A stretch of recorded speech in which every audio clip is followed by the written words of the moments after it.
What's going on, everybody? Welcome back for episode 19 of Hit the Books podcast. We're excited to bring you the wild card games this week. We got a great slate, 2 games on Saturday, 3 on Sunday, 1 on Monday. Really excited to bring you all the details. Let's pass it over to Huff. Huff, how's it going? Everything's going pretty good. Excited to get in a week. Well, almost said week 19, episode 19, wild card weekend. Big week this week for the NFL. Love the NFL playoffs. So, not as many games to talk about, but we're going to break down these 6 games for you and see what we can do. Hopefully, we can make some money for sure. Give out some picks, the whole 9 yards. So, toss it over to Mackie before we get going. What's going on, boys? Playoffs, best time of the year. It's what we're all here for. Here to break down the games for the weekend. Let's get going. Awesome. Let's move forward. You guys ready to jump into these games? Yeah, let's do it. Alrighty. I got some trends to set us off for this week for these wild card games. QBs making their first playoff start versus a quarterback who is not are 16-31 straight up and 14-32-1 against the spread since 2002. So we have Baker Mayfield, who won last year, to go against that trend. We got Mac Jones, Jalen Hurts, Kyler Murray that all fit that stat this week. Derek Carr and Joe Burrow playing each other this week. Another interesting matchup going on there. What do you guys think about that one? Yeah, we'll start out with that one. We got the Cincinnati Bengals at home. It's a 5.5-point favorite against the Las Vegas Raiders. Raiders plus 188 on the money line. Bengals minus 225 on the money line, and the over/under set at 48.5. Coming into this game, I feel like there's going to be a lot of money on Cincinnati with the points here. For good reason, I would say. They've been a very hot team all year. Losing their last game of the season to the Browns, not really playing anyone. Despite that, they were on a 3-game win streak. They lost that game in overtime to the 49ers, and I don't even know what week that was, on December 12th. So the Raiders definitely one of the hottest teams coming into the playoffs right now. Wild card weekend, 4-game win streak, crazy overtime win against the Chargers. Didn't even need to win it, but for my Pittsburgh Steelers' sake, I'm very glad they did. So I don't know. I think Burrow and Chase are able to cook things up and get the win out. Mackey, you kind of swayed me. I don't know if I'm loving that minus 5.5 as much. I really would like him around 3.5 or even a field goal, but I don't know. But also, I'd like the Raiders maybe. That 5.5 is such a weird spread for me, but if somehow this game goes overtime, you could cover on a touchdown, that whole 9 yards. But I don't know. I'm definitely looking at a lot of player props in this game. Mac, you want to give me your 2 cents, and maybe we can see what we can work up? Yeah, I mean, this is probably one of the hottest teams in the NFL coming into playoffs right now. In the Raiders, they're on a 4-game winning streak. Everything's going their way. Coming off a huge win against the Chargers. Derek Carr just has momentum right now. He's getting things done. He's playing good football. That being said, I don't think they end up winning this game. I think that they get an early lead and they hold on to it for a little, but I think Joe Burrow comes out in the second half and torches this defense. I think that they'll cover the 5.5 points, but Raiders are definitely going to come out and struggle in the second half, and I think the Bengals will put it away. Yes, I'm already looking at it. I love that the props are already out for the playoffs this weekend. Usually I can't sit down and talk all the props with the odds, but like you said, I think the Bengals with the home field advantage. I think the Raiders are really riding high right now, beating teams like the Chargers, not a playoff team, the Colts, not a playoff team, the Broncos, not a playoff team, and the Browns, not a playoff team, all in the past 4 weeks. They're going to get a heavy dose of the Cincinnati Bengals and a lot of Jamar Chase and Joe Mixon this week in Cincinnati. It's a tough place to play.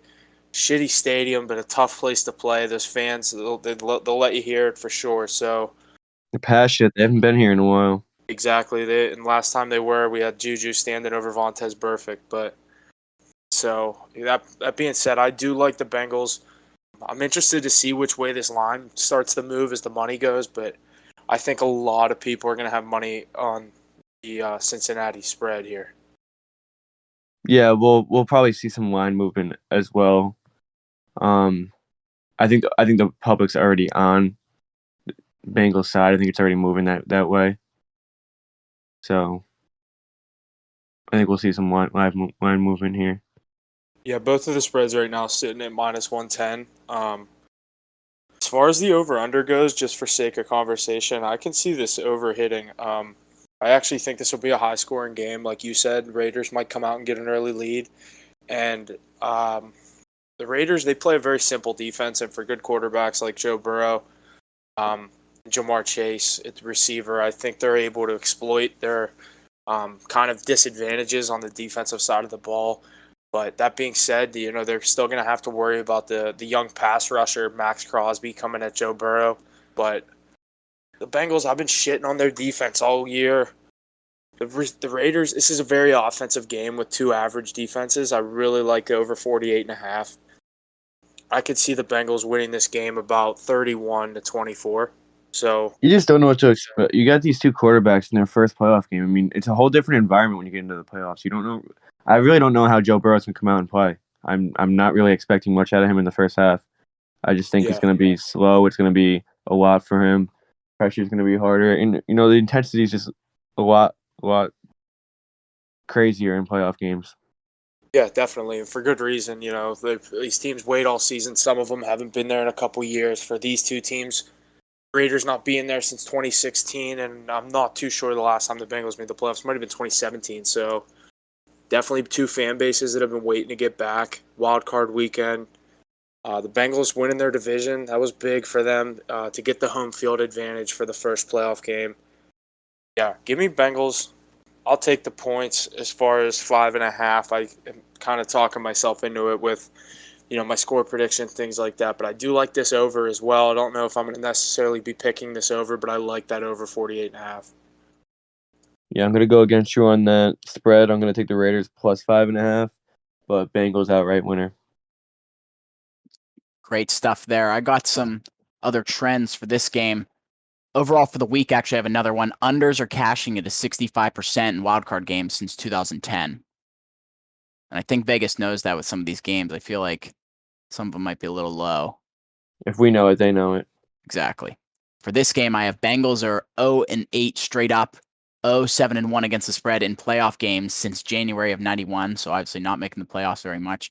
Raiders have not won as a playoff dog since winning Super Bowl 28 in 1984. Some extremely long time stats there, trends, but Yeah, This is basically our brand new game, exactly. brand new stats. Yeah, just a couple of the little props that I'm eyeing right off the bat is I love Jamar Chase anytime touchdown minus 105. He's been very heavy all season with a heavier minus going down and down, but I know coming into this game, the game plan is going to be stop Jamar Chase, but it's easier said than done. We'll see what the Raiders can do if they have to double him sometimes. We'll see if Burrow can exploit him whenever he gets the single coverage on him to the outside. I see a big play just like he had not last week, 2 weeks ago against the Chiefs. Yeah, I like the minus 105 on the prop. As far as the passing prop set for these two quarterbacks, Mac, I kind of want your little insight on this. Burrow set at 268.5 over under, and Derek Carr 257.5. So, do you see either of these quarterbacks going over that number? I could see Burrow going over that number. Burrow throws the ball a lot. He throws the ball downfield a lot. He doesn't really. He needs 25 completions to do that. So, yeah, I would definitely put money on that Joe Burrow over. I don't know about the Carr. I don't know about Carr going over. The thing about the Raiders is their offense can be so reliant on Josh Jacobs and his success.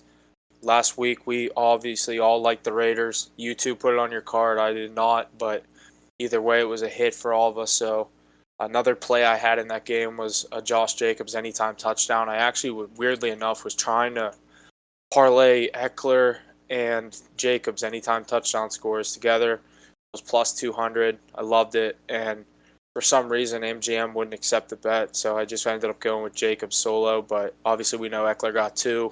But I'm not going to be mad about a hit, but would have been a little more units coming my way. Would have been nice to get. Yeah, it would have been nice to get that. Yeah, instead of a minus.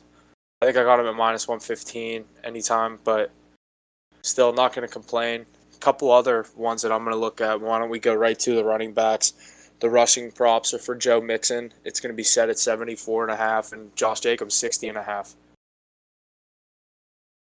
Josh Jacobs goes over 60.5 yards in this game. That's And exactly what I'm thinking. I don't see him. I don't see him going under in any way in this game. They're gonna hand him the ball. use They're him. gonna rely on him a lot. They're gonna run the ball a lot this game. So you're gonna rely on the run game to bring you to victory. He's gonna have over 60 yards. Yeah, I like that a lot. What's the Hunter Renfrow anytime touchdown score odds? Plus 175, Hunter Renfrow. Anytime. I like that. I think that's good value on that. Right off the bat, just another one I'm looking at. Everyone knows the Raiders' big name tight end. He's kind of had some ups and down games this year with the injury he was dealing with. But Waller just sitting right there with Hunter Renfrow right above him at plus 185. That's another one. He looks at him. I've watched Raider games where he throws the ball to him 9 out of 10 times when they drop back to pass. But he could be feeling a little bit of that injury left over from whenever, I think it was his ankle or something that was messed up. But the big boy, I like his chances to get in, but can't go wrong with the consistent receiver out of Clemson, Hunter Renfrow. He's been catching them left and right. First touchdown last Sunday for him in the Chargers game. But I think you're safe with. I would definitely consider Chase, Renfrow, or Waller if you like any of them straight. Yeah, I agree. I think Waller also has good odds in him getting in the end zone. And I do like my boy Jacobs too, but because they use him so heavy when they get down to the goal line. But the thing is if he doesn't get in on first or second down, it's going to Waller or Renfrow on third. Yeah, exactly. Well, we'll cover one last thing on the games. We might as well touch at the receiving props, talking the passing and rushing. So Ja'Marr Chase, the big name Ja'Marr Chase, going to be set at 70.5 yards. Renfrow 54.5. T. Higgins, he's had a very nice second half of the season. Filling in is that receiving trio for the Cincinnati Bengals has been, elite all season. Potentially the rookie of the year, and at this point of his career, a veteran, Tyler Boyd, he's been very consistent throughout his whole career, despite all the inconsistency he's had at the quarterback position. He's been able to keep his numbers up. Playing on a team that hasn't been very good until this season, losing Burrow last year to the ACL injury. Boyd set at 42.5. T. Higgins and Ja'Marr Chase are both set at 70.5. And as far as for the Raiders, Renfrow 54.5, Zay Jones 40.5. And then each of the running backs are basically set at 19 and 18.5. A lot of value in a few of those plays. Yeah. None really standing right out to me. I think obviously the big one is Ja'Marr Chase to get maybe.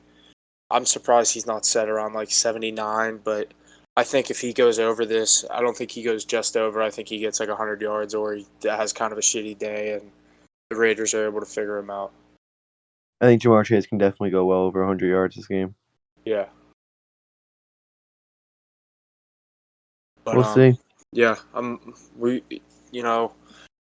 think we're in agreement that the Bengals win this game. As far as the line movement, I don't know if I'll be taking the 5.5 with the Bengals on my card, but I definitely like the Bengals to win this thing. So stay tuned for what actually ends up on the picks.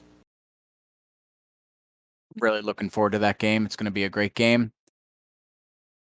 Let's move forward to our Saturday night game, 8:15. New England Patriots at the Buffalo Bills. The Bills coming in this game favored at -4, the money line at -205, and the over/under at 44. Buffalo is 13-3 straight up in its last 16 at home, and 4-1 straight up in its last 5. What do you guys think about this one? I think this comes down to a last-second field goal or even an overtime. These two teams know each other. They game plan for each other. This is going to be a really good game. Bill Belichick is not going to go down easy. Going into Buffalo, yeah, you got a tough game going there. Got that fan base, got that cold. It's a tough place to go and win a game on the road in the playoffs. But I think this is going to be a really good game. I think Mac Jones is going to play his ass off like he's been playing all year, and I think Patriots cover 4 points, maybe even money line. I really like the Patriots here. Yeah, Patriots. I'm leaning more towards that Patriots +4 here as well. The money line is kind of a little shaky. I'm going to give them the points probably. like you said, just in case the home field comes into play with this and No, Buffalo's yeah, able to definitely win give them this the thing by a points. field goal. So Patriots had a shaky last couple weeks of the season, only going 2-3 in their last five. So beating the Bills, losing to the Bills once, and then they obviously lost that game to the Colts on the road. They slaughtered the Jaguars, and then everyone knows what happens to the Patriots Dolphins. at Miami the last week of the season every year. Yeah, they can never figure it out. But you look at the other side, the Bills coming into the playoffs on a 4-game win streak, not really beating too many good teams other than at New England, Carolina, Atlanta, and the Jets. So, but what's been kind of impressive to me is Buffalo's defense through that time. Despite playing a shitty team, it's really easy to kind of let your foot off the gas on offense and kind of hope your defense can just get off the field, that kind of thing. But they're only giving up 10 points, 15 points, 21 points to the Patriots, and 14 points to Carolina. So I think the home field's going to have a big play. It's going to be around 2 degrees. As we know, both of these teams are very familiar with playing in the cold.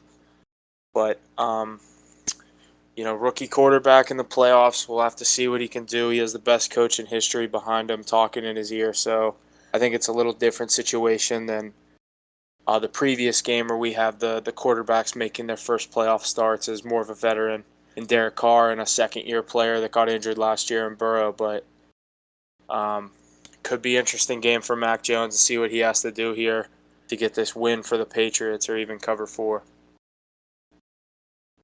Yeah, we're gonna see a real big defensive battle in this game with two defensive powerhouses here. Bills last week gave up 10 points, but it was really only 3. That it was a broken play. The touchdown was a 40-yard touchdown. It just got behind the defense, but that defense has just been so locked down, winning them games left and right.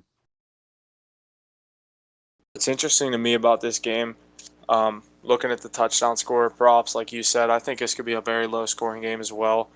I think FanDuel kind of agrees with that. Every anytime touchdown score is plus money. The betting favorite being Devin Singletary plus 105. So, but it's just crazy to me to see no minuses, especially a guy like Stephon Diggs Yeah, what's Stephon Diggs? plus 130. Wow, that's crazy that there's not one person that's plus money. Being the mall plus, I think this could be a field goal game. Not saying it is resulted in a field goal like I think that. I'm saying I think we could see this is a battle of the kickers, kind of that kind of thing. The wind could come into play, low scoring game. It could be, like 22 to, I don't even know, 15. Like we only see one touchdown, something like that, something weird. This is going to be not a weird game, but low scoring for sure. And, I don't know. I do like giving the Patriots the points despite Mac being a rookie. Yeah, I don't think him being a rookie is really coming to affect them that much this year. I think he's played as like a veteran. Bill Belichick as a head coach, it's real simple, and all you got to do is just pay attention, have a high IQ. He has shown the rookie moments, especially during these last 5. I would say, last week they had everything clinched going into that game at Miami, but I more specifically want to talk about that huge road game going to Indianapolis. And obviously, everyone knows Indianapolis isn't a playoff team this year, but They were on the brink. They were a playoff team that didn't make the playoffs, exactly. And in my opinion. with that elite offense, I mean, him throwing that huge interception before the end of the first quarter or first half, sorry, but that's another interception that allowed the Colts to go down and get points. And then the Patriots get the ball at the half. He throws a pick on the second down of the first drive of the second half. So he has shown his signs, but like I said, if you can tell me out of a rookie quarterback, you can really only pinpoint 3 games out of 17 that he's going to struggle. I think everyone would take that quarterback for their team. So, but like you said, that's kind of part into play with the coach that's barking in his ear all the time.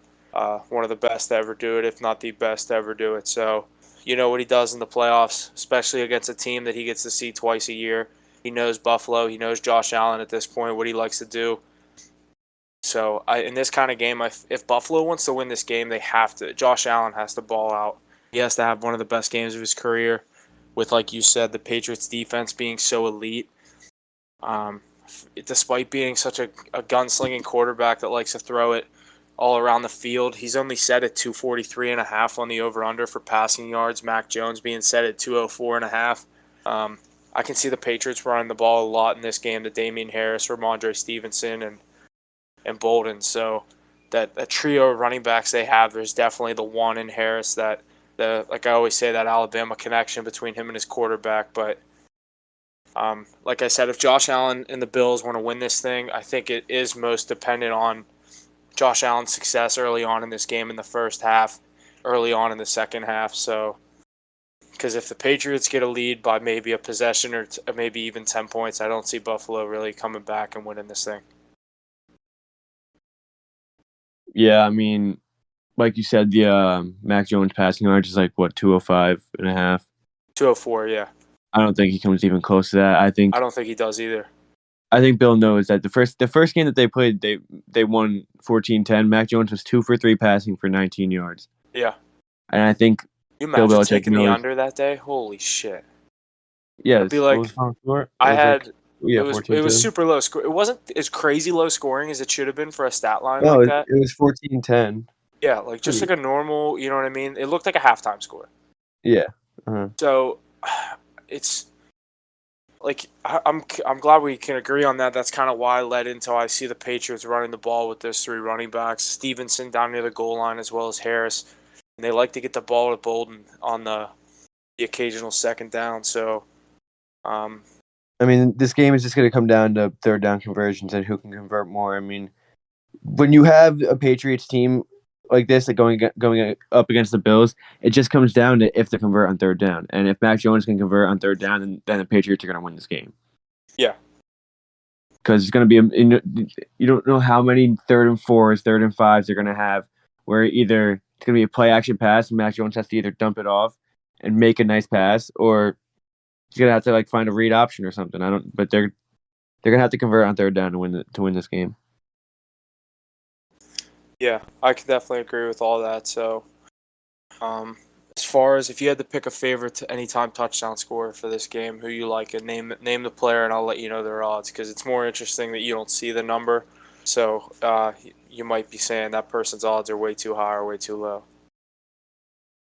I mean, you already said it, but honestly, Devin Singletary is obviously most likely to get in the end zone.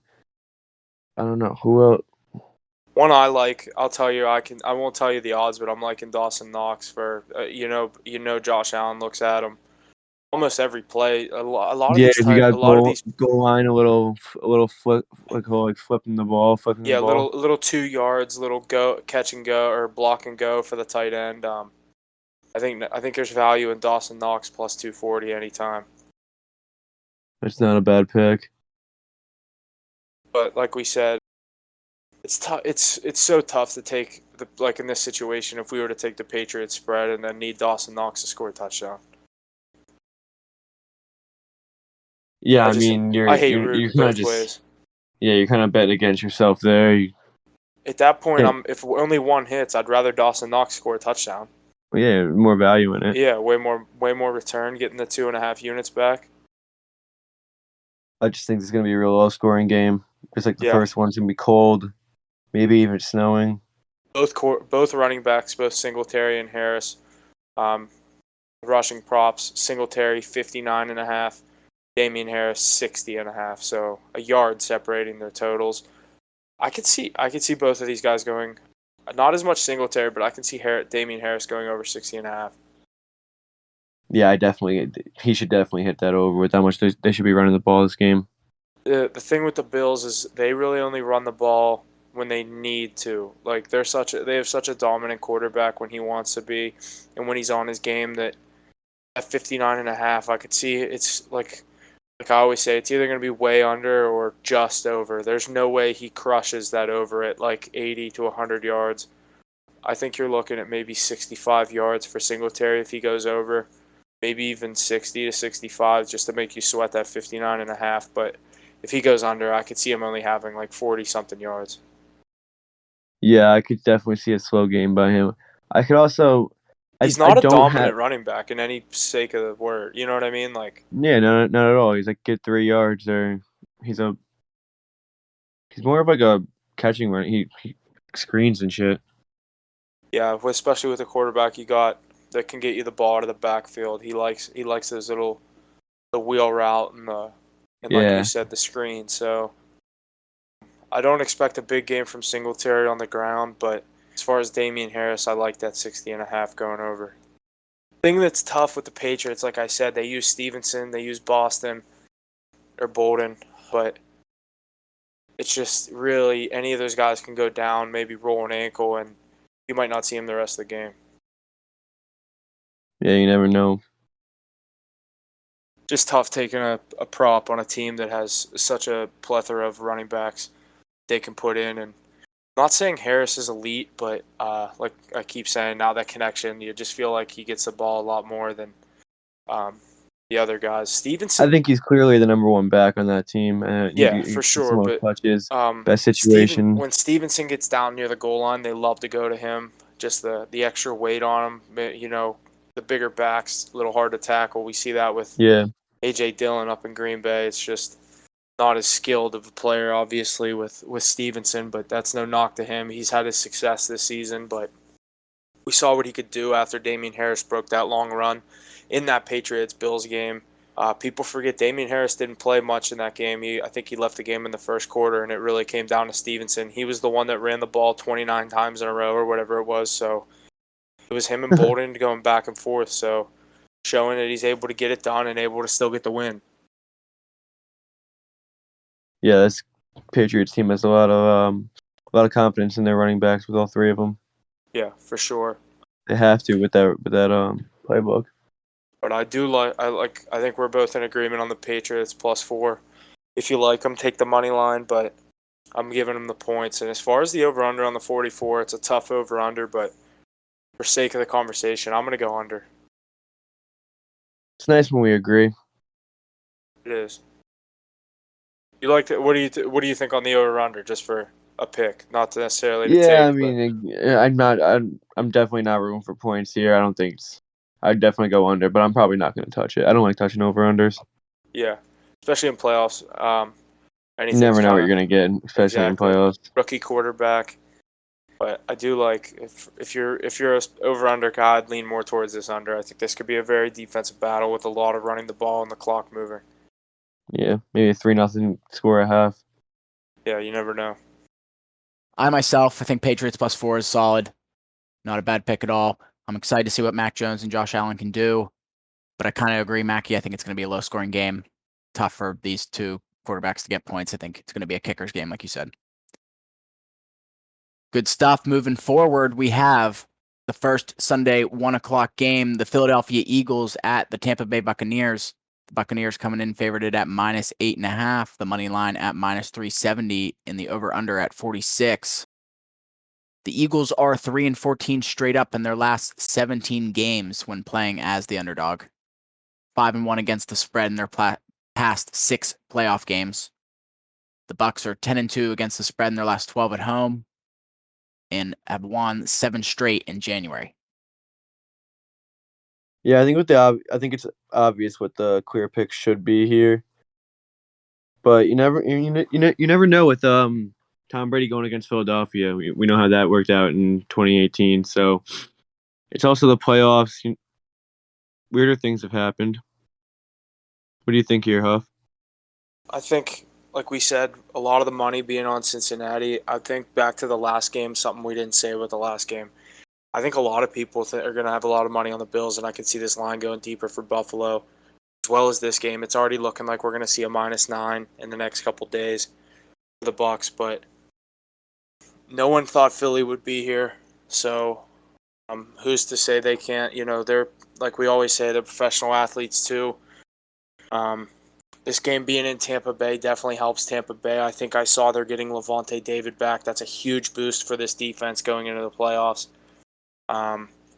But at 8.5 is a tough number. If it goes maybe double digits, I think Philly can somewhat keep it close. But I don't know. At 8.5, I'll probably take the Bucs. But I wouldn't be surprised if the Eagles cover this game. I really wouldn't.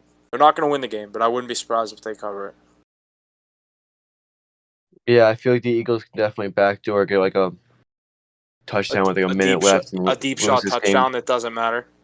Yeah, lose this game by 8 points. But I don't know. This Tampa team, they're a little banged up, but even on their worst day, they're still better than this Eagles team.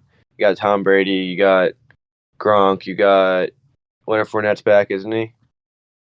No, he's Yeah. out. He's I out. thought they said playoff Lenny could be back. Is Could be he? back. Okay, well, I guarantee he's probably Godwin's still out for got the the season. question mark. Yeah, you got Evans, Godwin's out for the season, but I don't know. I can't see this team losing or even struggling in this game.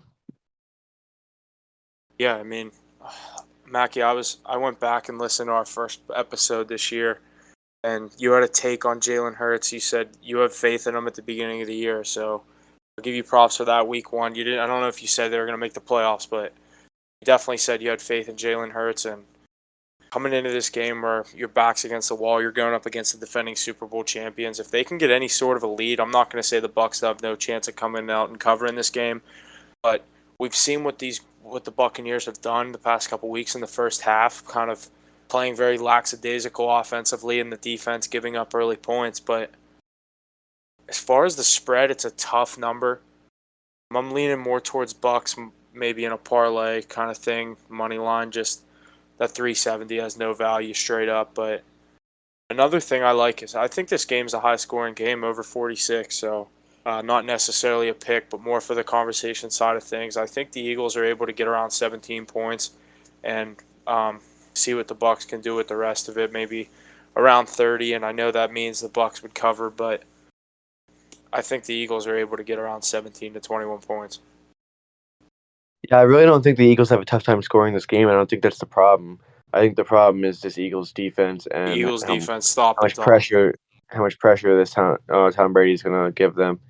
He's just gonna absolutely abuse them all game. Maybe put up 21 points in the first quarter, make them crawl their way back.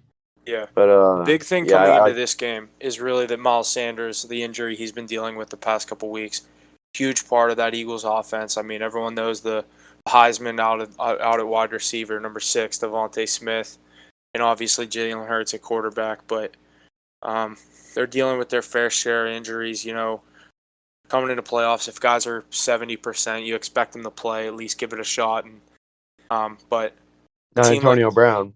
Yeah, not necessarily Antonio Brown. You see what that dumbass said today?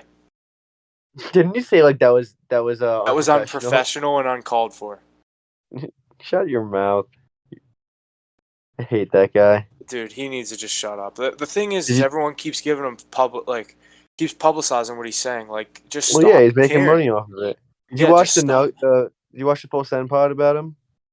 I saw the clips on it. I can't actually sit down and listen to that guy talk for an hour. He literally gives me a headache listening to him talk. Yeah, dude, you can't sit there and listen to him. It actually numbs my brain. I give the one dude credit for sitting right across from him, and AB says, "Who's the best wide receiver on Tampa Bay?" And he goes, "Well, I think it's a combination of all of you guys." And AB's just sitting there like, AB's sitting there like, "Come on, dude, you're a fucking idiot." And the guy's like, "Yeah, I would have been like, yeah, actually, it's Mike Evans." But yeah, the guy wanted to say it's Mike Evans. You could tell, but he was like actually scared. AB would have got up and knocked him out. Yeah, and then he's like, "I'm not trying to influence your decision." Like, yeah, I'm gonna tell you somebody else on the team is better than you right in front of your face. Like, yeah, I'm gonna say it's a combination of all of you guys. You all make each other better, which is true. You all make each other better, especially when you got the best quarterback ever throwing the ball to 3 elite receivers. That's another thing that's going to hurt the Bucs coming down to the stretch here in the playoffs. Coming from someone that placed his futures on the Bucs going to the Super Bowl, when they lost Godwin, that was a big loss for them. Brady's loved him over the past season and a half that he's been in Tampa Bay, and now that's just more attention coming to Mike Evans. But you know how Brady loves to use his tight ends, as I've been saying with all these quarterbacks really in the playoffs.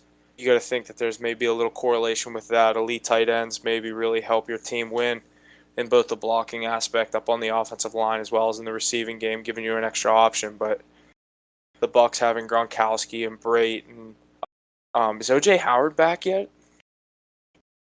I don't know. That's a third tight end that could really help them out. Exactly, and it's just Tampa Bay overall. We know what they did last year. Tom Brady. Do you really want to bet against him in the playoffs? So No, but I think you are going to see Tom a lot more frustrated this playoffs. I think you are too. That was a fully healthy Bucks team last year. Oh yeah. They had a lot going for them. They had no weak points. This year they got injuries to deal with. I don't see them going all the way this year. So Levante David, he was set to designated to return from the injured reserve today. Another one, what we were talking about, playoff Leonard Fournette. The Bucks have designated Fournette hamstring for return from IR, and he did practice Wednesday. That'll let's be see. big. Same with Gio Bernard. They're getting players back for the playoffs. You had to think that was going to happen, but Mike Evans, another one, was limited by hamstring injury at Wednesday's walkthrough today. So you got to think he'll be good to go. But who knows if that hamstring injury comes into effect. Yeah, we'll see. It'll be a big factor on how this team does throughout the playoffs. And obviously, I'll be rooting for them in the NFC. As I said, I have a little futures bet on a little Super Bowl rematch, but not. I mean, I obviously felt a lot better about it a couple weeks ago before all this stuff happened with Tampa Bay, but with the Chiefs playing my Steelers, whoever wins that game is kind of who I'm rooting for in the AFC. We're still going to break down the props and all the stuff like that, but as far as the spread, I'm going to lean more towards Tampa Bay.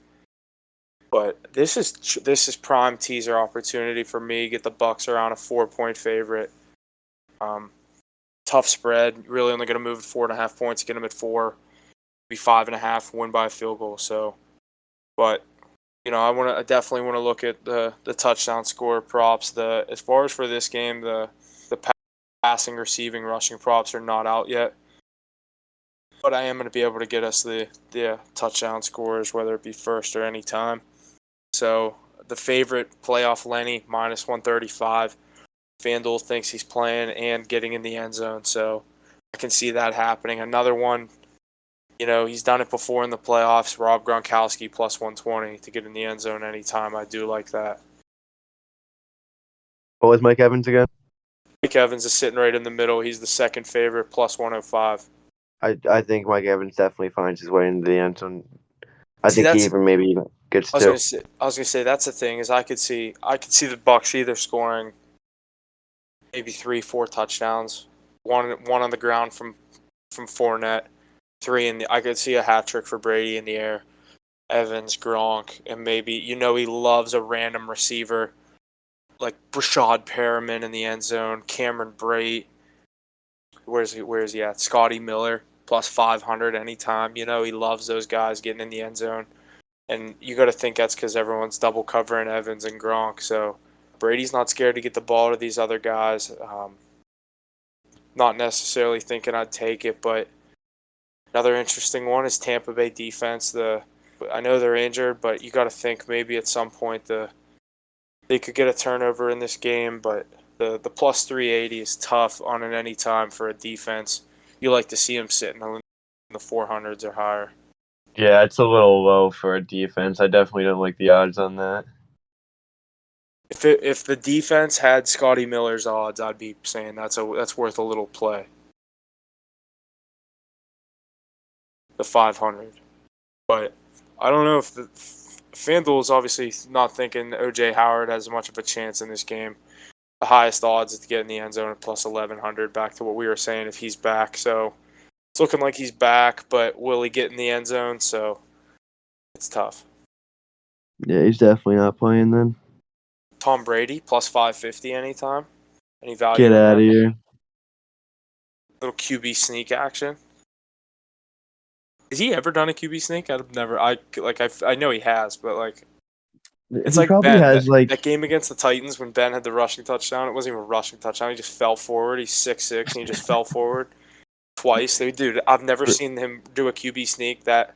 In the past 5 years, he doesn't do QB sneaks. Obviously, with the age and the elbow injury, but and then in that Titans game, I'm sitting there. My seats are on the 10-yard line of that end zone. I'm sitting there like, oh my God, they're QB sneaking this. He doesn't get in, and they line up again. I go, They're QB sneaking this. And then this dude next to me turns around and goes, I hammered Ben.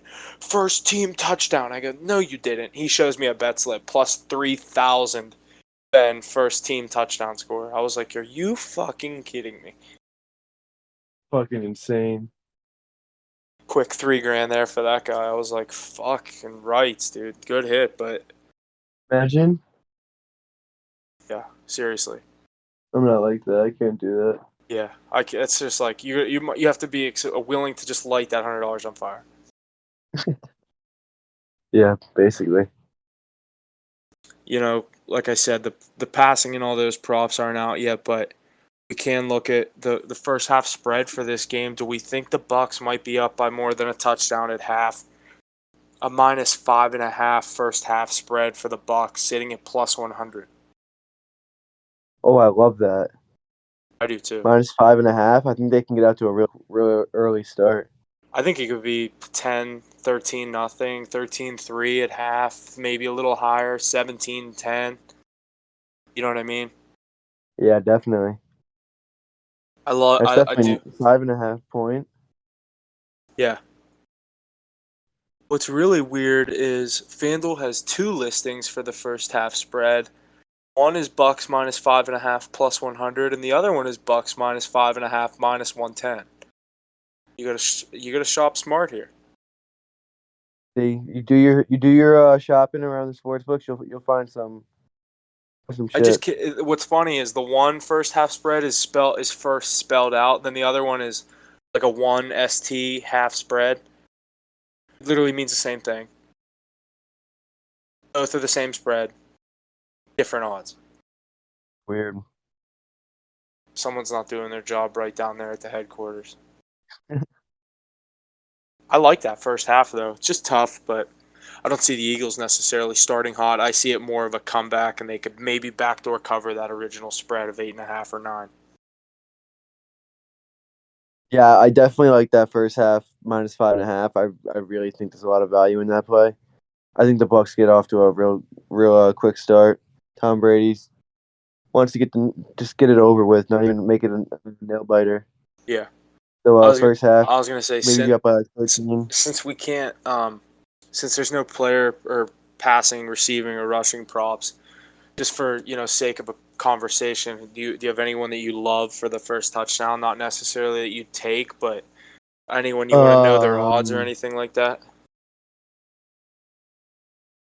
Favorite being Fournette at +500. I'll give you the top 3. Fournette Give me plus Gronk 500. first touchdown. I was gonna say Gronk is the one I'm looking at 700. I liked his anytime, but what was he anytime? He was sitting nice on the anytime with like +120. 120, yeah. So 700, 7-1 on the first, but it's just crazy to me that Le'Veon Bell is now a Buccaneer and AB just got cut. They basically have the Steelers All-Star team from 2017, but those guys heavy fell off, and Yeah, they're not the same guys they were when they were on Pittsburgh. no. Le'Veon +190 anytime. I don't see any value in that. Yeah, no. They don't give him the ball in those situations. He got one last week. Did he? Yeah. Yeah, well, won't You get know how one this week. Tom Brady always does that thing on his Instagram story where he posts like 40 pictures from the game with all those corny ass captions. Yeah. It was a picture of Le'Veon catching one, and it said, "And here's one for the new guy." And he tagged I didn't know this either. It's just Tom telling people that he can do whatever the fuck he wants to Yeah, do. exactly. He's like, I could sign a dude off the fucking high school practice squad and get him a touchdown in the NFL. And another thing, like the players wearing single digits or wearing whatever number they want now is like, some of it's cool. Some of the guys take advantage of it. Like Le'Veon, you look stupid wearing number 6. You were 26 here. I don't know if it's available there, but like some running backs look so stupid wearing a single digit. It looks so much cooler on a receiver. I even really like Parsons 11. That's really sick for a linebacker. Yeah, definitely. Like Yeah, Parsons does look really fucking cool. Like when I played in high school as a nose guard, I got handed a number 6 jersey, and I was like, this is fucking sweet. As far as a pick, right off the bat, I'll go Bucks with the points, but I like that first half spread more. I think there's way more value in that, as I see the Eagles kind of starting slow, finishing strong in this game. whereas I see the Bucks kind of playing a consistent game the whole way through. So I like the 8.5, but I love the 5.5 first half. Yeah, I'm gonna give a pick for this game. I'm gonna go 5.5 first half. I think there's a ton of value there. Don't see them losing this. It's Tom Brady. And like I said, despite their recent struggles in the first half, playoffs, Tom, they're not going to have that issue. Yeah, I agree. Can't bet against Tom Brady, especially in the playoffs. Doesn't work. Unless they're playing the New York Giants. True that. Or Nick Foles. Yeah, or Foles. Or Big Dick Nick. Good stuff.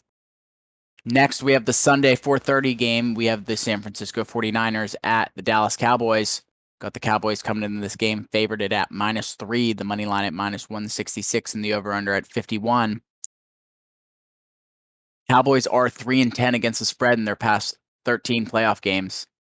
The 49ers are 10-1-1 against the spread in their last 12 games in January. Mackie, what do you think? Do you think the Cowboys can win here or even cover the -3? I do not like those trends, Jesse. I'm sorry, sir. Dallas has this rep of Everyone knows what Dallas does in the playoffs in the past. This is a different Dallas team. Mackie, I'll it's let a you start different there. Dallas team. I know we've heard it 1,000 times. This is a different Dallas team. There's no way this San Francisco team with Jimmy Garoppolo. You're doing the wrong thing. Go to Hollywood, all right? Nobody wants you in football. Cowboys are going to cover this 3-point spread, 3.5-point spread. They're going to move on to the Bucks, and they're going to deal with Tom Brady later. I don't know. This is definitely. There's so much momentum going. This team has so much momentum going into this game. Yeah, this is the hardest game to pick this week. They need it. I like Dallas money line. I do. The -160, not much value. I'm more looking at maybe Dallas, Tampa Bay, get them together, plus 103. But that's me thinking Tampa Bay is a guaranteed win. But Dallas, I don't know. The 3 is tough. I might throw this in a teaser as well. Maybe get them plus some points. And that doesn't mean I don't think they'll win the game outright. But like you said, coming into this game, we heard the stats for the Cowboys in the playoffs. We all know it, what they do or what they've done in the past. But coming from someone not a Cowboys fan, this is a different team than we've seen in the past, that I've watched in the past. Dak, the year he had with 4,400 yards, 37 touchdowns, and 10 picks. Zeke, the 1,000-yard season with 10 touchdowns. CeeDee Lamb, 1,100 yards with the 6 touchdowns. But you got to give credit where credit's due. Deebo Samuel with the kind of question mark at quarterback coming into the season for the 49ers, taking Trey Lance in the top 10. He had 1,400 yards, 6 touchdowns, and that has nothing against how many rushing yards the dude had. They used him all over the field. I think he is going to be a challenge for Dallas, but Diggs, this is going to be a big test for him. He's gone up against big receivers all season. This is going to be a big test for him to see what he can do on Deebo Samuel. So Deebo's definitely the biggest threat on this team that as a Cowboys fan is worrying about. for sure. He can just do it all. Anywhere on the field, he can get the ball, he can throw the ball, he can pass. I was going to say he could do a trick. He can do do a trick play and throw it. He's so athletic and such a good overall football player that you really got to make sure you know where number 19's at on the field if you're at Dallas at all times. And usually you need 2 guys to watch him, so yeah, it opens up the field for everybody else. But this Dallas defense really proved themselves this year, and they can get it done. yeah. Dallas coming into this one a big win. Not necessarily a big time game, but the game in Philly, 51-26. 2 weeks before that, 56-14. This team can score at will. This offense, as I said, Dak with all the yards, the touchdowns, the slim interceptions, and he has the defense to back him up. So I think all the signs are pointing towards Dallas. I think with the trends Jesse said, I think we're going to see a lot of money going on the Niners spread. So even though it's just tough, FanDuel's telling me it could go 3.5.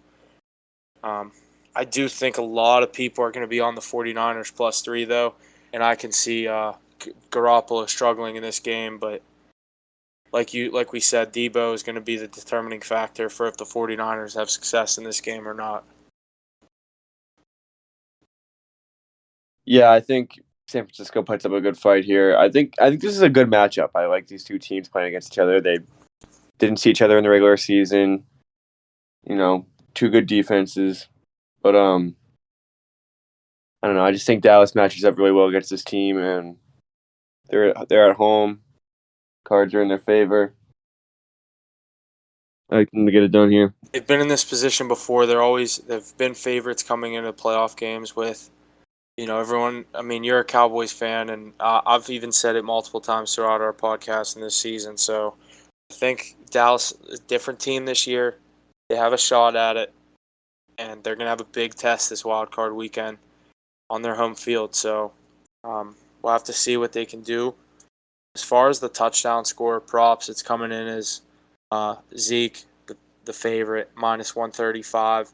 Then you go to the running back for the 49ers. They like to use him, Elijah Mitchell, out of the backfield, sitting at minus 115, as well as Debo, minus 115. Those are the three minus odds guys. And then you go to CeeDee Lamb, plus 115, and Pollard, plus 140, with Kittle, plus 140, as well as Cooper, plus 140, to round out that top five, even though a couple of the guys are tied.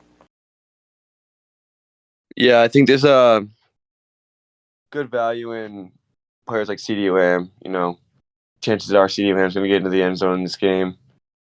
Zeke's always like a given, but his odds never really worth give it. you a lot of value. They're never worth it. They are worth it sometimes, but like you said, the 135 is a little not too bad, but it's something. I can't say I've never taken anything deeper on any time. Like I said, with the Jonathan Taylor stuff early in the year, minus 150, minus 160, it was just free money, so I was just taking it. But when he got to the 250, 300, I'm like, yeah, no way. It's not even worth it. One that I'm looking at is I really like is obviously if the 49ers are going to have success, they need Debo to get in the end zone at minus 115.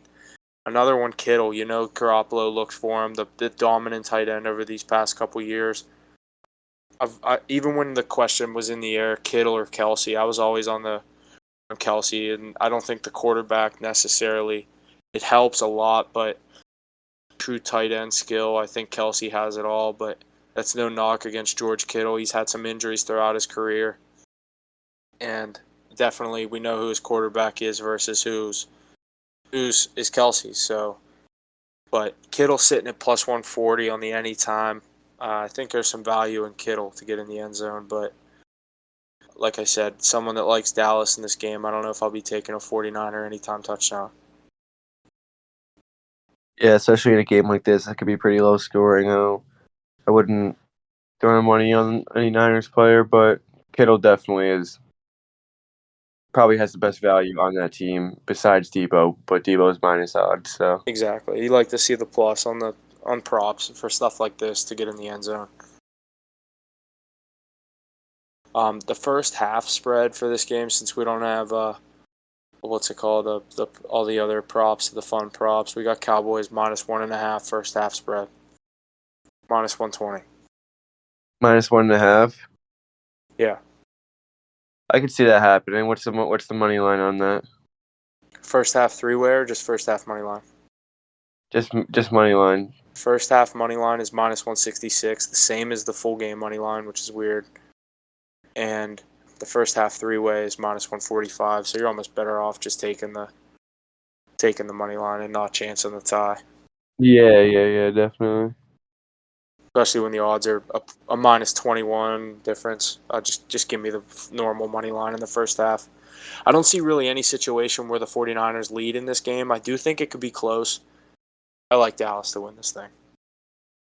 Yeah, I just think it's pretty plain and cut. I think Dallas holds a not comfortable lead, but a steady lead throughout the entire game, maybe like 7 to 10 points. And they just get it done. Go on top. Yeah, I'm right with you on that. I think Cowboys are due for a big performance in the playoffs, carrying some of that regular season success into the playoffs. But like Jesse said, with the spread bets, it's just tough.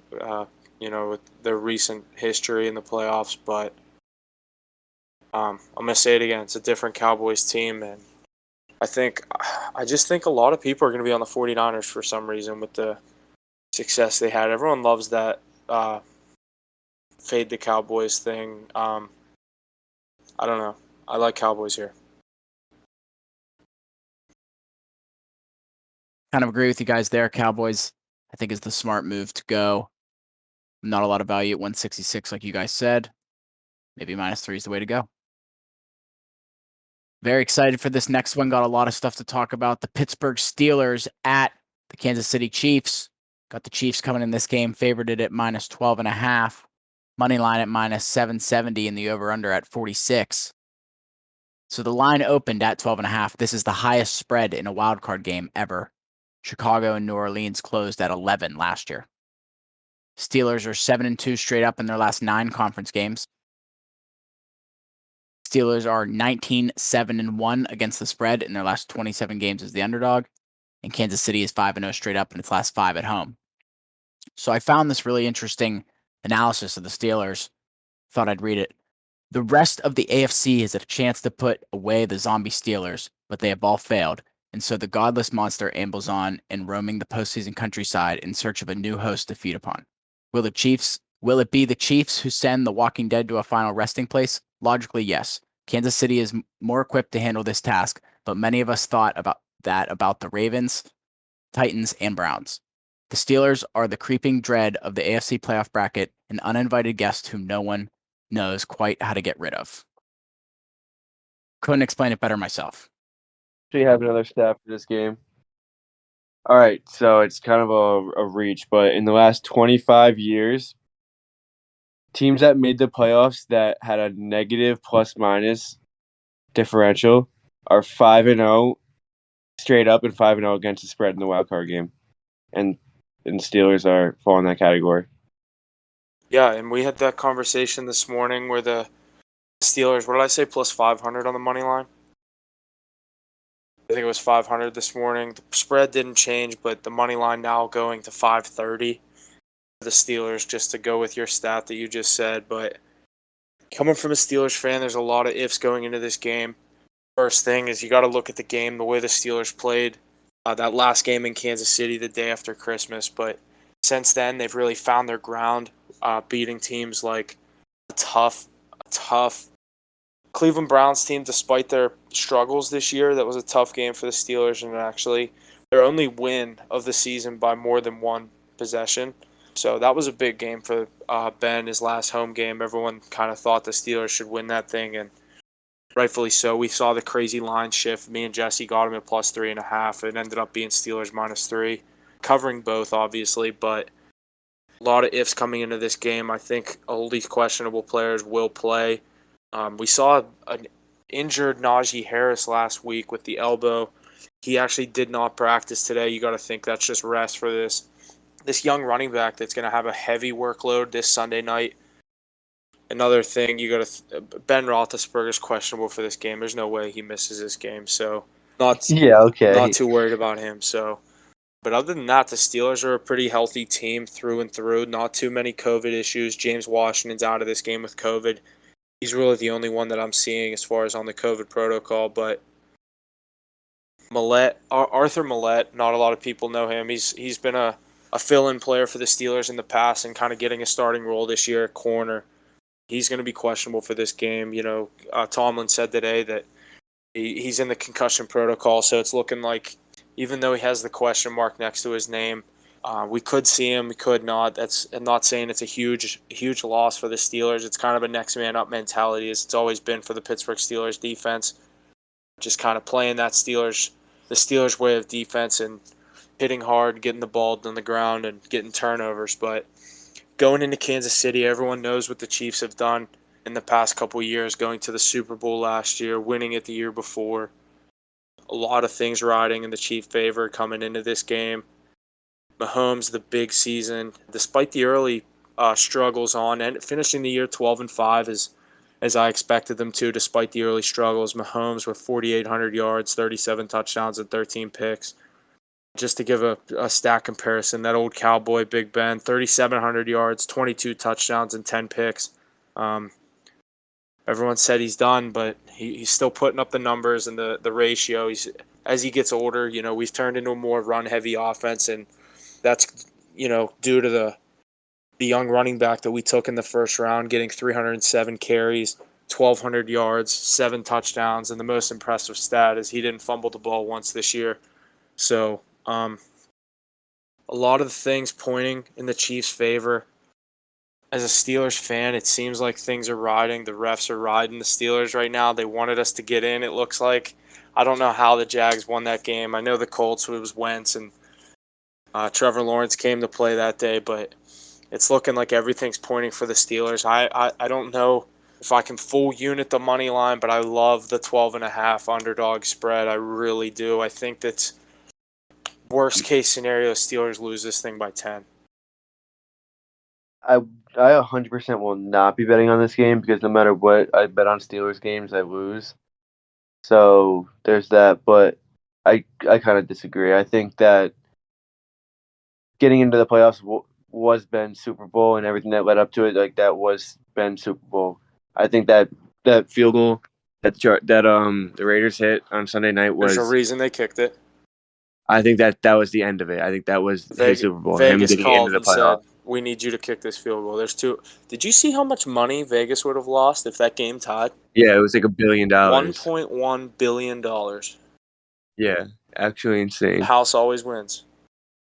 But yeah, I just think that this is the end of the road. I think this Chiefs come out and beat them by well over 14 points.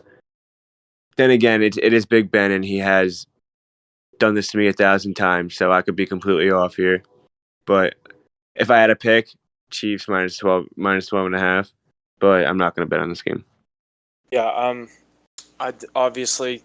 that's just a team that's coming into the playoffs hot. Not necessarily scoring a lot of points. It's really going to come down to what the Steelers defense can do in this game. And if Big Ben can put up like 17 points, if he can get there. Yeah, exactly. Because you know Mahomes is going to get to 28 at least. Yeah, and that's the thing is if we can get a turnover or two, get Watt down pressure in Mahomes in the backfield, maybe get him to throw that ball a little early, but easier said than done. The Chiefs have a nice offensive line, but it's also easier said than done to block TJ Watt, a guy who just tied the NFL sack record at 22.5 or 20.5. I can't remember what the number is. I think it was 22. It was 22.5. Yeah, so it was Michael Strahan in 2001. Getting 22.5 sacks in this day's NFL season, only playing 14 games in a 17-game NFL season. We're seeing a lot of these guys break the records with the stats in the expanded season. He didn't even play a full 16, let alone 15. The limited games, he left 4 games by halftime. So you really could say he played 12 full games if you want to go there. But a crazy stat, a major props to him for getting that. For tying the sack record. He should have got it. We all know what happened on that forced fumble. That was the worst part about that game. But Steelers won, Jags won, Raiders won.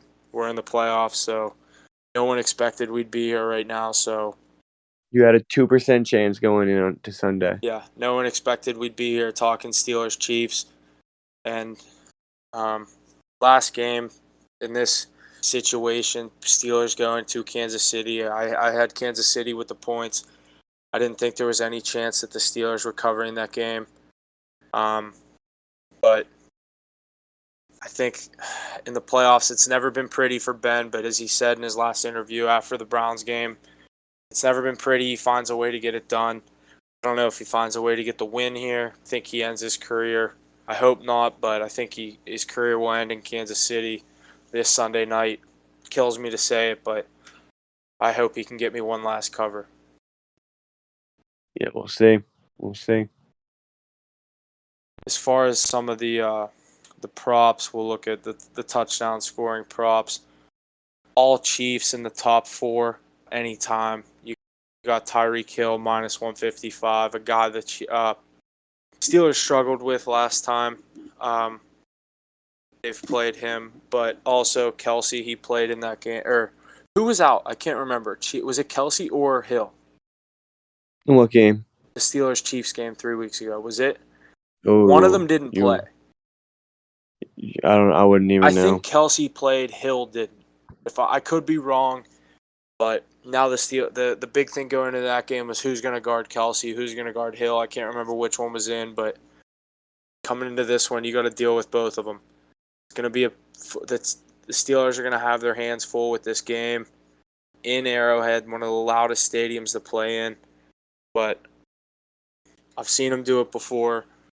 I think he has the ability to cover these 12 points. I'd hate to say that I can't say I wouldn't be surprised, or I can't say I'd be surprised if they win this game, because I would. But I like the Steelers plus 12. I saw it the other day at 13.5 on FanDuel, so this line actually opened. I saw 13.5 at one point. Might have been MGM, might have been FanDuel, but that 13.5, I liked it. The 2 touchdowns favorite. It was actually right after they set the lines for these games when the last The week Patriots 18. opened at minus, or the Bucks opened at -7 too. Yeah, with 7.5 we were talking last weekend. So I think a lot of this game depends on Najee Harris's success. Everyone knows the Steelers don't have a great offensive line, but they've made it this far. I didn't think they'd be here. A lot of people didn't think they'd be here, but I'll ride or die with my boys. Give me them plus 12.5. Got a lot of confidence in them. I like it. We'll see what happens. Yeah, I mean, if it's the kind of play, if they cover it, it wins me money. If not, I mean, I'm more watching Ben in his last game potentially as a Pittsburgh Steeler and this Hall of Fame career coming to an end. Like I always say, the 2 Super Bowls, all the accolades that line up whenever you look them up. But that's all I know as a Steeler fan. I remember watching Tommy Maddox before Ben. I remember watching the game when I don't even know, 5 years old when Ben came in the second, I think it was the second drive of the game. Tommy Maddox got hurt, and this young quarterback came in, and his first game was in Baltimore. His last regular season game was in Baltimore, so it's kind of a Cinderella story for Ben this year. I'd love to see him get a win here, but I'm going to give him the points. And this would kill my futures bet. So, like I said, really, whoever wins this game, I'm rooting for in the AFC. Yeah. Sounds good there. Yeah, I'm going to have to ride with their Huff on the plus 12.5 for the Steelers. I don't see the Chiefs blowing them out. It is a wild card game, so. I like that stat Tough one. Mackie said. I do It's a too. reach, but I like giving him the points in that situation. Yeah, it's 25 years. This makes me feel a little better. Next game we got is the Monday primetime game, the Arizona Cardinals at the Los Angeles Rams. Got the Rams coming in this game favored at -4, money line at -194, and the over-under set at 49.5. The Cardinals money line is at +162. Rams and Cardinals have both failed to cover the spread in 4 straight playoff games. The Rams are 3-7 against the spread in their last 10 games as the favorite. And the Cardinals are 8-1 straight up and against the spread in their last 9 road games. Mac, you want to start us out here? I know you have a good take on this game. Yeah, I just think that the better team wins this game, and it's going to be the Rams. I don't. The Cardinals been struggling all the whole second half of the season. They haven't been getting any big wins. Their only big win was against Dallas, and you know Dallas. So, but this Rams team is stacked head to toe. They're going to figure it out. The defense is going to shut down Kyler Murray. They've already played each other twice. Usually, when teams play each other third time in the season, the better team is going to come out on top. And I'll call it all cards on the table here. Rams are going to win this game. Original look, I liked the Cardinals with the points, giving them the points. I thought they could keep this thing close. And then I've watched too many games where my Seahawks have played the Rams in the first round with this elite defense they've had over the past couple seasons, and I've seen Aaron Donald, all the great players turn it on when it comes down to the playoffs. But you talk to the back-to-back defensive player of the year, Aaron Donald. He should have a big day in this game. I think the Rams' defense is the difference here. Another huge factor is if Stafford can keep the ball in the hands of the receivers on the Rams and not maybe give it to the Cardinals like he likes to on maybe 1 or 2 times a game. But I think Cooper Kupp has another huge game. 10 receptions, 120 yards, 2 touchdowns. Like, the dude is unreal right now. A lot of teams can't really find an answer for number 10 on the Rams, but I think the biggest if coming into this game is how Matt Stafford plays. We've seen the success he's had all year with this Rams team coming over from Detroit, so I like his chances to get his first playoff win here against the Cardinals. A divisional game in the playoffs, they always play a little different. My rule with divisional games is I like giving the points, but I don't really love either spread here. I think the Rams can win this thing by a lot, or it could be a field goal. So I see like 10 or more, or Cardinals cover this thing, but Rams win either way. Yeah, I agree. I think this could be a backdoor cover, but I think if Rams jump out early, they get a big first half lead, and then Kyler Murray just gives them a little life in the third quarter. But essentially, at the end of the game, the Rams just come out on top. Overpowering defense. Kyler Murray's not going to have anything to do with the ball. Cooper Kupp's just been absolutely insane. We all know what he's done, winning the Triple Crown with the receptions, touchdowns, and receiving yards. Matt Stafford just throws him the ball up, he'll make a catch. Yeah, and for the Cardinals, I saw something a couple weeks ago. They could be looking to get J.J. Watt back for this game. But that could be huge. Yeah, that could be big.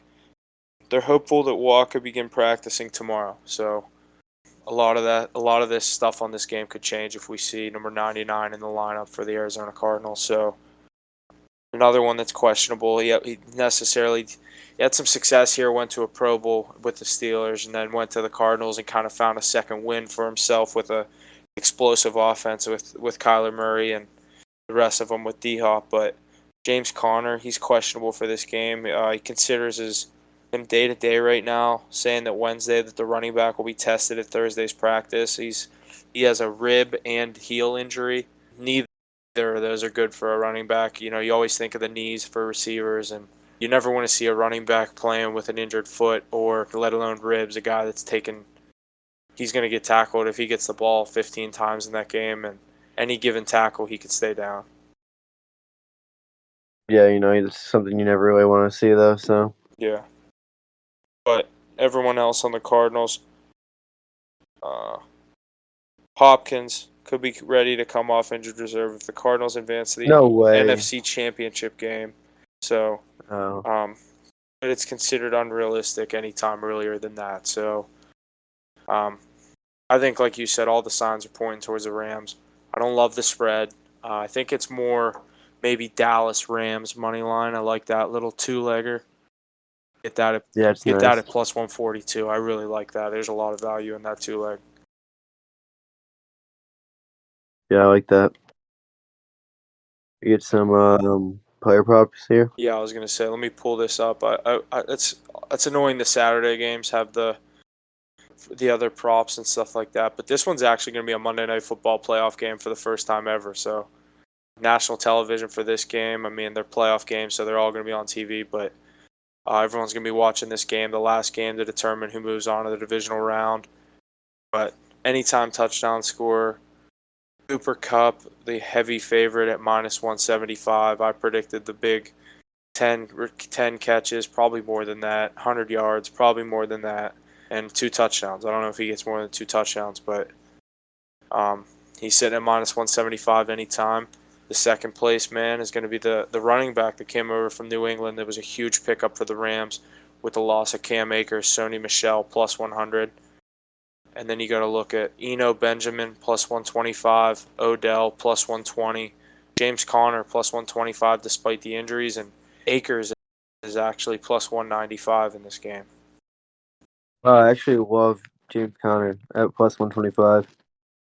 They give him the ball a lot. They really trust James Conner. He gets in the end zone a lot. He does. Anything goal to go, anything in the red zone, I really like his chances of getting in the end zone. There was a moment this year I was watching football at my cousin's house, and I lost. I had like a big teaser, like 100. I think I had like $150 on this teaser, and it had the Lions in it to cover like a huge spread, and it was one of the weeks they just got dogged, and my teaser ended up going like 5 for 6, but I've reached on a recovery bet, and it was James Conner to score the next touchdown, which ended up being the third touchdown of the game. I got him at plus 950, and that was a big hit for me. So he ended up getting that. It was that one-handed catch in the corner of the end zone, if you know which play I'm talking about. I do not. He's had some elite catches. They've used him a lot in the passing game this year. He wasn't really known for that with the Steelers. He was more of a run hard, put his head down and go straight into the pile, move the pile kind of guy. Even though he wasn't known as a bigger back, he runs hard. But yeah, James Conner's made me some money this year with these anytime touchdown scores, and I really like him plus 125 in this game. But I think the value I'm sitting at is maybe a little same game parlay, get Kupp in there with maybe another guy and boost their odds a little higher. Yeah, Cup's almost like a given. Yeah, I think there's no way Cooper Kupp doesn't get in the end zone. So I think you're safe if you pick any other anytime touchdown score and throw it with Kupp for a little odds boost. Not a bad idea. Just for sake of what you said, I'll look at Kupp, Conner. Look at Christian Kirk. Kupp Conner is 279. And Kupp, did you say Christian Kirk? Plus 200. Kupp and Kirk. That's an interesting little parlay. Kupp and Kirk sitting at plus 403 Dude, together. Kyler Murray loves Christian Kirk now that he doesn't have D-Hop. Oh yeah, he's like he's Just throwing liked the it. ball. Yeah, he's been consistently throwing the ball to him. Kirk without In the this end parlay, zone, too. without this Wasn't- parlay, Kirk sitting at plus 200. So I think there's value at Kirk by himself. But Yeah, like I said, I wasn't thinking in the parlay. yeah, but like straight up, if you can double any, like you literally double his odds adding Cooper Kupp, you get him at plus 403. Yeah, I like it. I can see Cooper Kupp first touchdown, but it's also iffy. They get down near the end zone. I can see him sliding Sony Michel in there. I don't like betting first touchdown because there's no real There's no logic logic to it. There's no logic in it.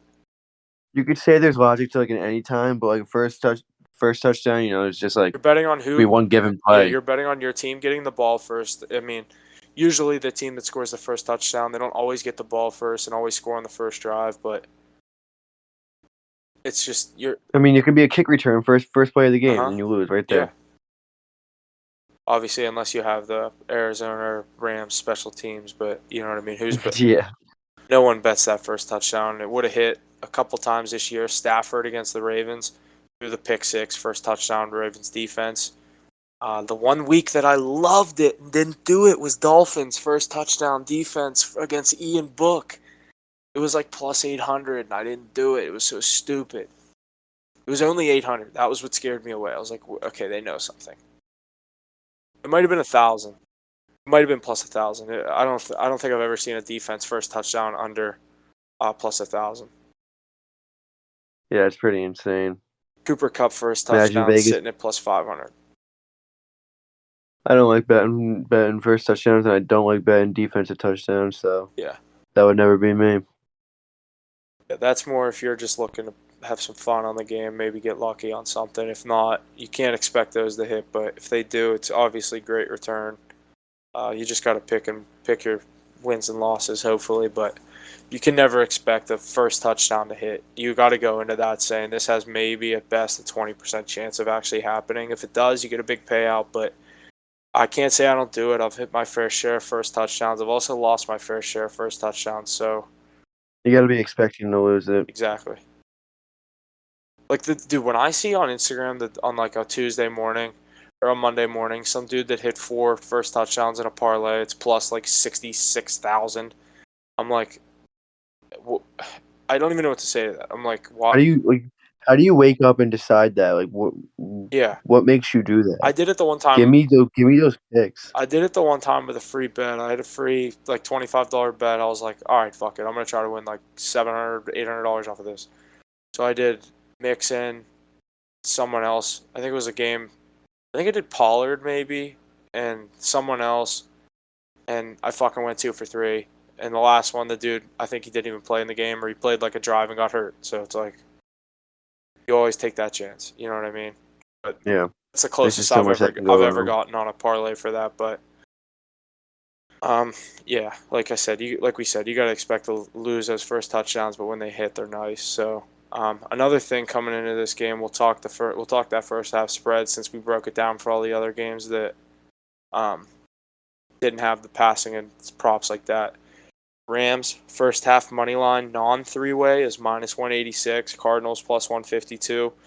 With the three-way, you can get the Rams at minus 160. I think this one has more value at not tying than the previous game that we were talking about, but the first half spread, Rams by a field goal, the 2.5, sitting at minus 130. Yeah, I think there's good value in that. I think the Rams should have a lead this entire game. So going in at half, they should be able to cover 2.5 point spread. Yeah, I think the Rams will be able to cover the explosive plays that Kyler Murray is able to do, like the deep balls, the Kirk that are coming, things along those lines. But I do like the Rams to win this game, and the -4 is tough. It looks like we could be seeing a -3.5 for the Rams. So definitely stay tuned. I think a lot of money is heading towards the Cardinals' way with the way people think Stafford's going to throw 16 interceptions in this game and just hand the game to the Cardinals. So Rams are one of the best defenses in the NFL. They have been the past couple of years. They've had, like I said, the back-to-back Defensive Player of the Year. It's hard to bet against a defense like that. So give me the Rams here to win this thing. I don't love the spread right now, but it's looking like it's coming in the favor I want it to. So it's another one you're going to want to stay tuned to the Instagram and the TikTok to see who we're going with. But actually, since we talked about it, there wasn't a spread change, but the odds did change. Philly at Tampa Bay, it's now looking like plus 8.5 for the Eagles is minus 114, whereas when we were talking about it, the minus 8.5 was 114. Not a huge change, but it's kind of can show you maybe we might be seeing -8 instead of -9. Yeah, it's definitely big news for where that line's gonna move. Yeah, I mean, we talked for 2 minutes about how we could see the Bucks -9, -9.5 by kickoff. It's looking like this thing might sit right around 8.5 with the way the money's gonna, I think, go. I think obviously you're gonna have the people like us who say you can't bet against Brady in the playoffs, but Mackie, we both said it. There could be a backdoor cover by the Eagles to cover and lose this thing by 8. They're definitely not gonna put it past them. Guess you want to take it away for a little bit. And another thing I'm seeing after that little odds change in the Philly-Tampa Bay game, the spread not changing, but like I said, the odds did change. Looks like we could see a -8 for Tampa Bay. As I scrolled up to the Raiders-Bengals, Raiders are now a +4.5 underdog. Bengals -4.5, so -225 on the money line still, but that spread did change a point since we talked about it. So I'm starting to like the Bengals with the points a lot more. Good stuff. I'm really excited for this week. All right, we're going to add another little segment here on the pod, going over everyone's favorite minus spread, favorite underdog spread, favorite underdog money line, and favorite player prop of the week. Not necessarily our picks, but just kind of our favorites, getting some more info about the games in. Mackie, you want to start? We'll let Huff start with this one. I'll start us off here. I think my favorite minus point spread is going to be probably kind of picking iffy between Dallas -3 and the Rams -4. But now that Bengals line is dropping a little bit, that's kind of tempting. But I'm going to go with the Rams -4 as my favorite spread. As far as my favorite underdog spread that probably will be on my card is the Steelers at the double-digit underdog. I think they have an ability to lose this game by 10 or less. My favorite underdog money line is going to be the New England Patriots +172. I think there's a lot of value in that, but I'm going to be giving them the points. And my favorite prop of the week is probably going to be a Jamar Chase anytime touchdown score -105. Now +100. I love it even more. Nice picks. All right, so for my my favorite spread, I'll go with Dallas -3. I think they get it done. Then for my money line underdog, I'm gonna go with the Patriots. All right, what's their plus 170? 172. We're in agreement on the underdog money line. Yeah, Patriots +172. For my favorite underdog spread, I'm gonna go with the Raiders +5.5. I think they get it done here. And then my favorite player prop, CeeDee Lamb, anytime touchdown score. What was he, +130? 115. CeeDee Lamb plus 115. And for my favorite minus spread this week, I'm going to go with Bucks minus 8.5. My favorite underdog spread, I'm going to go with Steelers plus 12.5. And I'm going to follow with my boys' favorite underdog money line with the Patriots at plus 172. My favorite player prop, I'm going with something fun. Gronk anytime touchdown plus 125. Think he can make it happen. I'm looking forward to it.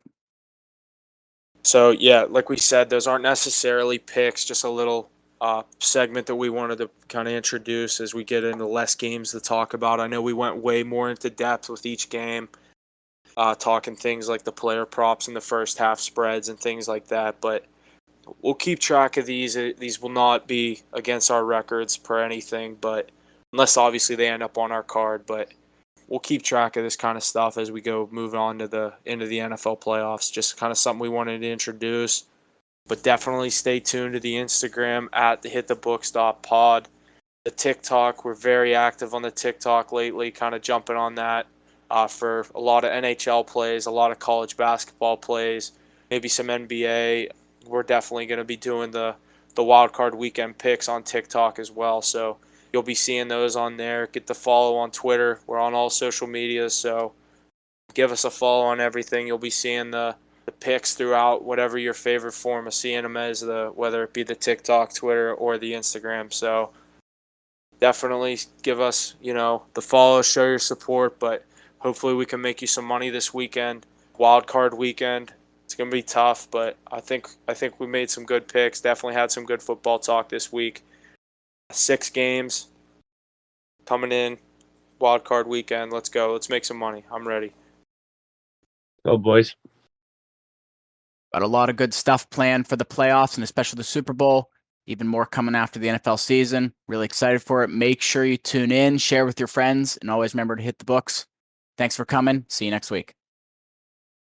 And that's going to do it for us here on this episode of Hit the Books podcast. Be sure to check us out on our various social media platforms. Instagram at hitthebooks.pod, Twitter at hitthebooks_pod, website at hitthebookspod.com for all the latest on Hit the Books. And be sure to always study hard. Gambling problem, call 1-800-GAMBLER.